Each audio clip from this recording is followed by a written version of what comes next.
Howdy folks, today we're going to do a video of the top 5 mistakes to avoid when starting a new world. For the first mistake, we'll use this test world as an example. These are all houses, and even though most of them are already upgraded, this is a huge mistake. And so for the first tip, it's going to be avoid cramming houses front to back. And what I mean is like what I did here. So all of these houses are front to back, and there's a street going down the middle of them, which I've seen a lot of people building like this. That's kind of why I copied it. But now I'm only realizing it's bad when I'm actually going after the desirability. Because you look at this, and this has a high desirability over here because of a bakery and 2 markets and a school. But you get over here, and I've had to put random decorations, and they're not very effective because they're not really very well spaced out. So if you will build it knowing that you're going to have to raise your desirability with your decorations in the first place, you'd want to build them in squares around something like a small plaza or a large park. Alright, for our second tip, you need to allow room to completely fence in your farms. Otherwise, you're still going to lose them to animals. It's like if you did like I did here, I built a mill before I finished the farm, and I can't completely fence it in.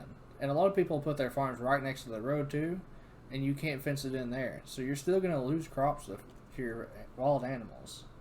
And it's just a waste. Alright, for tip number 3, I've actually followed along in this world pretty well. But in my first couple of playthroughs, I built multiple root cellars. If you look, this is my only root cellar. And there's no point in me building multiples until this storage is almost always full. So, I see a lot of people building multiple root cellars. It's okay to build multiple stockyards because it's pretty easy to fill those materials up. Like this one, I'm going to have to build another stockyard before too long. But you don't need 3 or 4 stockyards or 3 or 4 root cellars until you have the materials to store them in. Alright, for tip number 4 is that you don't need to make your graveyards that big. So I have 4 people, the graveyard capacity is 320, and as of right now, you can't even move your graveyard from the starting location. So you're wasting a lot of space that you could be using for, well, anything else. Luckily, I moved this way. I put it away from the city because I knew that I was going to expand south here because I didn't want to interfere with the hunting resources. There's less hunting resources down here and there's more materials, and there's even a mountain that I plan on having a large focal point of my build around. So until they update where you can even move your graveyards or you can resize them, really be on top of how you need to make one. If you're losing a lot of people, make one large, but only large enough to fit your needs. It doesn't need to be anything over the top. If you lose 320 people within, I don't know. I mean, you shouldn't ever lose that many people, I don't think.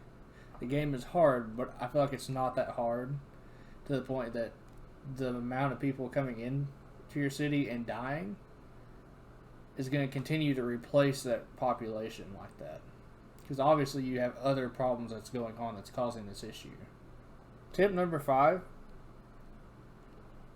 is centered around hunting shacks.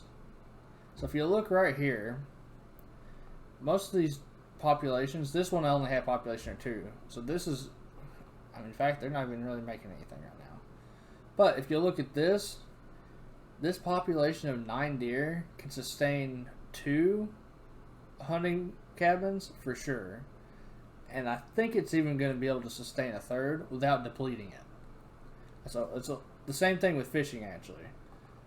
This 50% shoal of fish is supported by 2 of these. Now, I don't know why the icon is like this right now. Maybe it's just the work area. Let's see.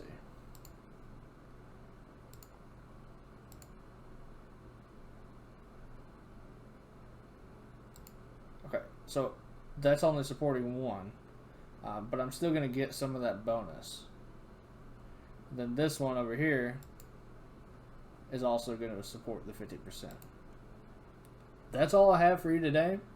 If you like this form of content in the shorter version, it's not just a let's play and more of a guide and a helpful hints video, let me know in the comments below.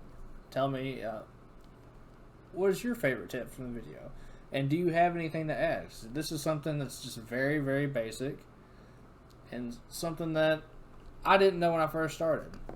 It seems obvious now, but hopefully it'll be able to help out new people that are coming to the game. So if you like the video, subscribe, and be looking for a new video that I have that's coming out over population control and understanding the different factors that work into population. And it might even surprise you because I got a little analytical. So be looking for that in the next week or so. And as always, see you next time.